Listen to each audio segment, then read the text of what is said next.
Imagine this. You're born on a cotton plantation in Louisiana. Your parents were enslaved. You're orphaned by age 7. You get married at 14 just to escape abuse. By 20, you're a widow with a baby daughter, working as a washerwoman, scrubbing clothes for pennies. You have no education, no money, no advantages whatsoever. And then you start losing your hair. It's falling out from stress, poor nutrition, and harsh products. You're devastated. But instead of giving up, you think, what if I could create something to help myself and millions of other Black women facing the same problem? So you start experimenting in your kitchen. You create a hair care formula, you sell it door to door, and within 20 years, you become the first female self-made millionaire in American history. Her name was Madam C.J. Walker. And she didn't just build a business. She built an empire that employed thousands of Black women, fought for civil rights, and proved that no matter where you start, you can create an extraordinary life. Today, Lily and I are diving into the inspiring story of Madam C.J. Walker and brainstorming a business idea you can start, inspired by her determination. This is Tallie Talks. Let's get this started.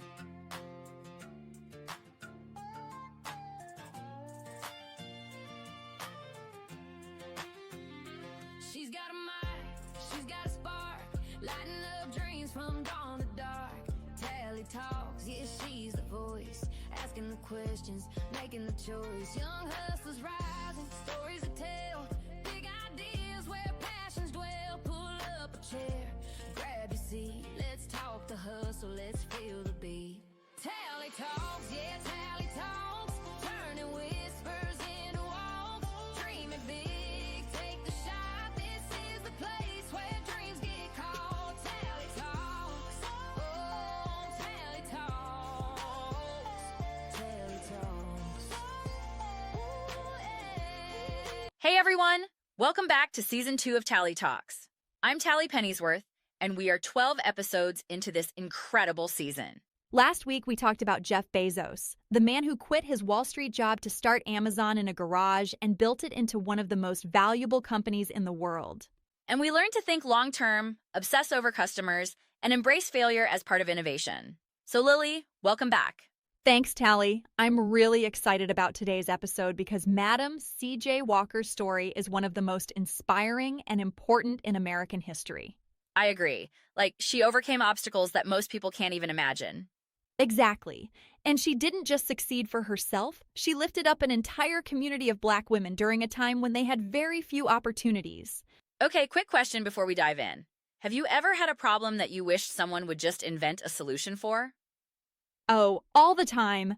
I wish there was a better way to organize all my school notes and projects. Everything's in different places, and it drives me crazy.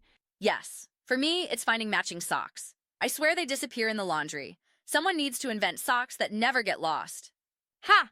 Well, Madam C.J. Walker had a problem, hair loss, and instead of waiting for someone else to solve it, she solved it herself. And that changed her entire life. Let's talk about how she did it.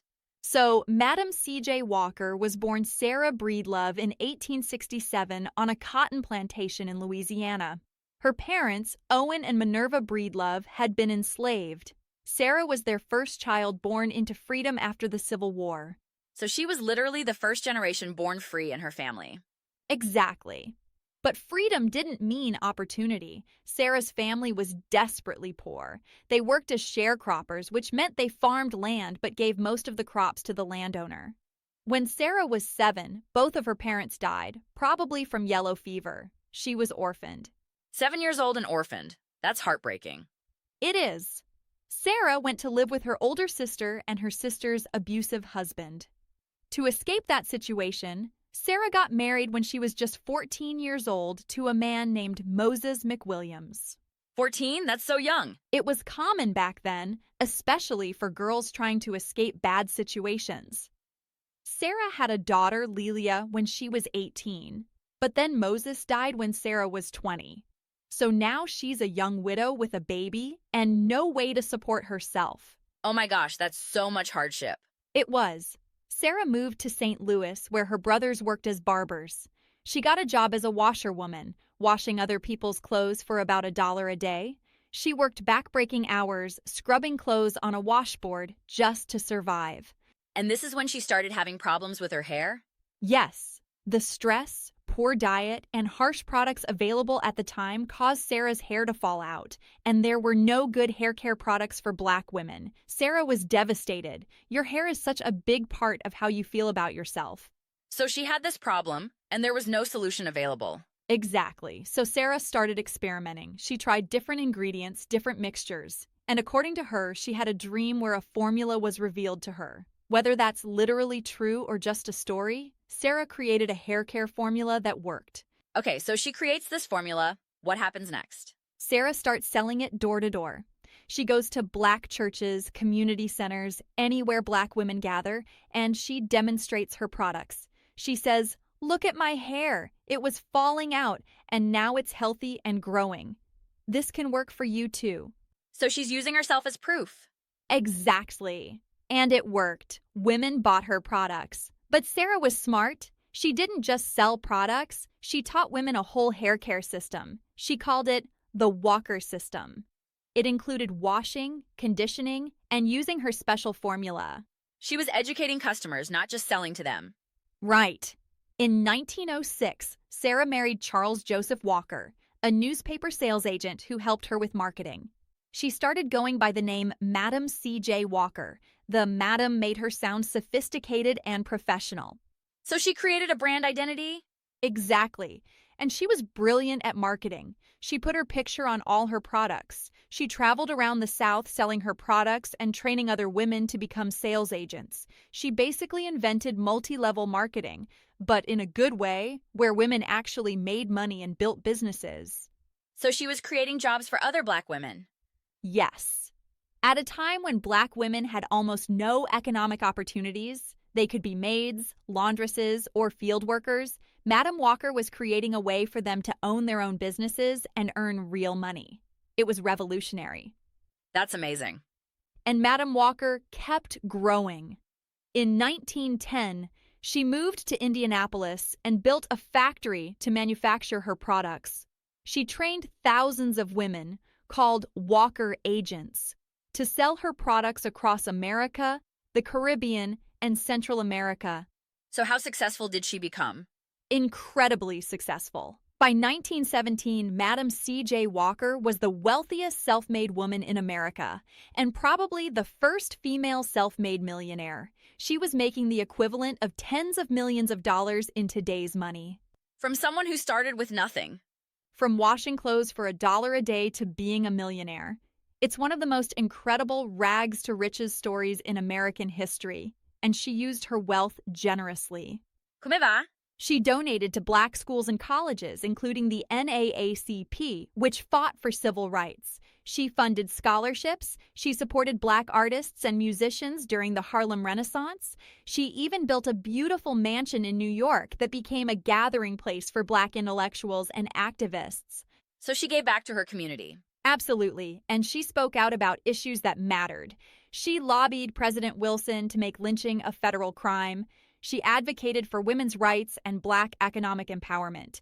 She said, "I am a woman who came from the cotton fields of the South. I was promoted from there to the wash tub. Then I was promoted to the cook kitchen. And from there, I promoted myself into the business of manufacturing hair goods and preparations." She promoted herself. I love that. Me too. She refused to be a victim of her circumstances. She took control of her own destiny. Madam C.J. Walker died in 1919 at age 51, probably from complications related to high blood pressure. But her legacy is enormous. At the time of her death, she employed over 40,000 people, mostly Black women. 40,000 people? That's incredible. It is. And her company continued after her death. Her daughter Alelia ran it for years. The Walker brand existed well into the 20th century. And Madam Walker proved something revolutionary, that Black women could be successful entrepreneurs, that they could create wealth, that they deserved economic opportunity. She literally changed what was possible for Black women in America. She did. And today, she's recognized as a pioneer. Not just in business, but in civil rights, in women's empowerment, in creating economic opportunities where none existed. She's an American icon. Her story is incredible. Quick reminder, if you're loving these stories about world-changing entrepreneurs, You need to watch Blueprints of Power, the podcast my co-host Lily does with Jack and Charlie. They explore the greatest empires in history and make it super fun and educational. Did you know the Mali Empire in West Africa was so wealthy that their emperor once gave away so much gold on a trip that it caused inflation? The entire first season is on YouTube right now. Go subscribe, watch all the episodes, and tell them Tallie sent you. That's Blueprints of Power on YouTube. You're going to love it. All right, we're back. Lily, what's the big lesson from Madam C.J. Walker's story? The lesson is, your circumstances don't define your destiny. Your choices do. Madam Walker was born into poverty with every disadvantage imaginable, but she refused to accept that as her fate. She decided to create a different life, and she did it through hard work, innovation, and determination. So it's like, where you start doesn't determine where you finish. Exactly. And here's the other lesson. Solve problems for your community. Madam Walker didn't just build a business for herself. She created products that helped Black women, and she created jobs that empowered them economically. When you lift others while you rise, your impact multiplies. So success is sweeter when you share it. Yes, and one more thing, own your story. Madam Walker put her face on her products. She told her story publicly, from cotton fields to millionaire. She wasn't ashamed of where she came from. She was proud of how far she'd come. Your story is powerful. Don't hide it. I love that. So, your circumstances don't define your destiny. Solve problems for your community and lift others as you rise. And own your story. It's your superpower. Perfect. All right, time for the kid business brainstorm. What business can kids start inspired by Madam C.J. Walker? Okay, so Madam Walker identified a problem in her community. Black women needed better hair care products, and she created a solution. So what if kids started a community problem-solving products business? Yes, I love this. So you identify a specific problem in your community and create a product to solve it. Exactly. And the key is, it has to be a problem. You understand, ideally because you've experienced it yourself. Madam Walker had hair loss, so she knew exactly what she was solving. Okay, so give me examples of problems kids could solve. So maybe you notice that kids at your school are always losing their lunch money. You could create custom lunch money holders or badges that clip to backpacks with a secure pocket. Ooh, that's smart. Or maybe you notice that younger kids struggle to tie their shoes. You could create custom elastic shoelaces that look cool but don't need tying. Yes. Or maybe you see that kids with braces have trouble at lunch because they can't eat certain foods. You could create braces-friendly snack kits with soft, safe foods packaged together. Or what about reusable covers for textbooks that are falling apart? Like durable, washable book covers that protect books and make them look cool. Perfect! Or sensory-friendly fidget tools for kids who need to move their hands to focus in class, but designed to be quiet so they don't disturb others. These are all such good ideas. So how would you actually start this business? First, observe your community. What problems do people talk about? What frustrates them? What do they wish existed? Take notes. Be curious. Just like Madam Walker noticed that hair care products weren't working for Black women. Then pick one problem that you genuinely understand and care about solving. Don't just pick something random. Pick something that matters to you. Exactly. Then create a prototype. It doesn't have to be perfect. Make a version, test it, get feedback, improve it. Madam Walker experimented with different formulas until she found one that worked. And then you market it by telling your story, like Madam Walker did. I had this problem, I created this solution, and it worked for me. It can work for you too. Yes. Personal stories are incredibly powerful. People connect with authenticity, and you could demonstrate your product, just like Madam Walker went door to door showing women her hair. And what would kids learn from this business? Problem identification, product development, prototyping and iteration, storytelling and marketing, community awareness, and empathy. You're learning to see needs and fill them, which is the foundation of entrepreneurship. And you could create a mission beyond just making money. Like Madam Walker, who empowered Black women economically.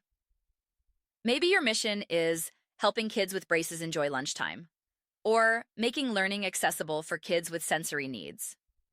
Exactly. When your business has a mission that helps others, people want to support you, and you could donate a portion of profits to related causes, like donating book covers to schools that can't afford new textbooks. I love that. So the business is community problem-solving products. Identify a real problem in your community, create a solution based on personal experience, tell your authentic story, and build a mission that helps others. And remember Madam Walker's lesson. You don't need advantages or resources to start. You just need to see a problem, care enough to solve it, and be willing to work hard. Perfect. Okay, who's going to start a community problem-solving products business? Let us know what problem you're solving. All right, everyone, that's episode 12 of season 2. We explored Madam C.J. Walker's incredible journey, from orphaned washerwoman to the first female self-made millionaire in America. Lesson: your circumstances don't define your destiny. Solve problems for your community and lift others as you rise. And own your story. It's your superpower. And our kid business idea, community problem-solving products. Identify a real problem you understand, create a solution, tell your authentic story, and build a mission that helps others. Next week, we're talking about Phil Knight, the man who started Nike by selling running shoes out of his car trunk. He turned a $50 loan from his dad into a multi-billion-dollar global empire that changed sports and culture forever. I'm so excited for that one. Thanks for being here, Lily. Thanks, Tallie. Madam Walker's story is one of my favorites we've covered. And thank you for listening.